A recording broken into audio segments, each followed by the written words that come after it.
My name is Sean Downey. I'm Director of Specialist Contracting here in CIF, and this video was the first in a series related to design risk and the building control regulations. It's based on the CIF's practice note on this subject that was published in 2022 and is available on the Contractors Resource Hub on the CIF members website. The introduction of the building control regulations in 2016 was a really important step in terms of driving improved building standards in the built environment and across the wider industry. The CIF actively engaged with their development and the implementation and will continue to fully support the Building Control Office itself and also standards in the industry.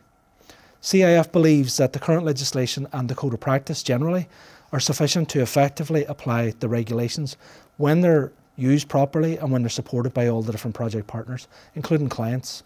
CIF is now calling for increased funding and resources to enhance the ICT capabilities of the National Building Control Office, to increase the level of inspections and oversight of the building control authorities in each of the 31 local authorities in the country. This will help the industry to improve the application of the building regulations and actually further protect the public in terms of safety and standards of buildings that are actually delivered. BCAR demands, when I talk about BCAR, we're talking about the Building Control Amendment Regulations. BCAR demands that projects are adequately resourced by competent project staff in terms of design and construction. It also demands that a system of certification is in place to back that up, and that needs to be backed up at a project level. CIF also believes that it is critical that there's early communications and collaboration between the Building Control Authority itself, wherever the project is actually taking place, whose jurisdiction it is, and the statutory certifiers, who include design certifier, assigned certifier and the assigned builder, along with engagement with the entire project supply chain.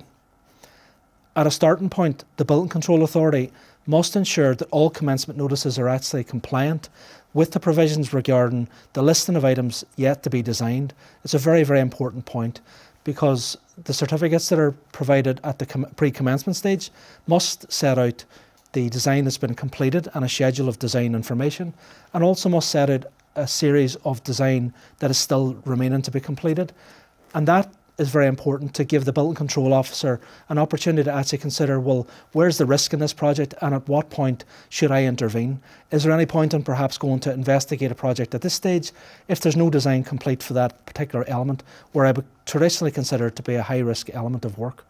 It is in the interest of clients that an agreed BCAR strategy and inspection regime is put in place as early as possible, and that inspections from the building control officer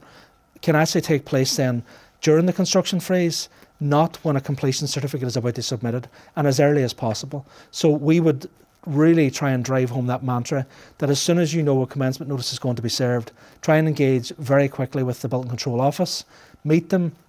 explain to them the type of project that you're working on, show them the high risk areas, try and engage them so that they understand the actual technology and different types of standards or systems that are going to be used, and try and engage them in a conversation where you can perhaps flush out some of the concerns they might have seen on other projects or where they might be hearing about it maybe in other parts of the country.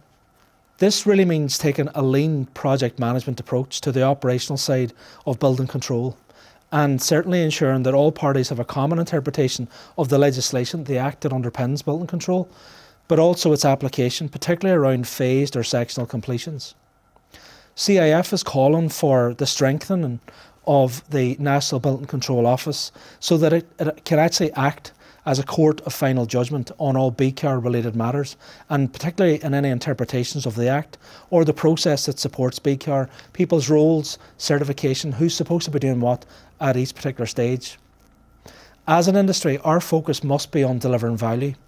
and the safety of our clients and the safety of building users, the general public. It has to be on the avoidance of costly delays to building owners, allowing them to actually take possession of buildings at completion stage. In the next series of videos, you'll hear more about design. You hear some more about contractual matters that actually lead into creating design allocation of design responsibility. Some of the contractual matters that perhaps flow from that allocation of responsibility, and the interaction between design responsibility, building control regulations, and the ancillary certificates themselves.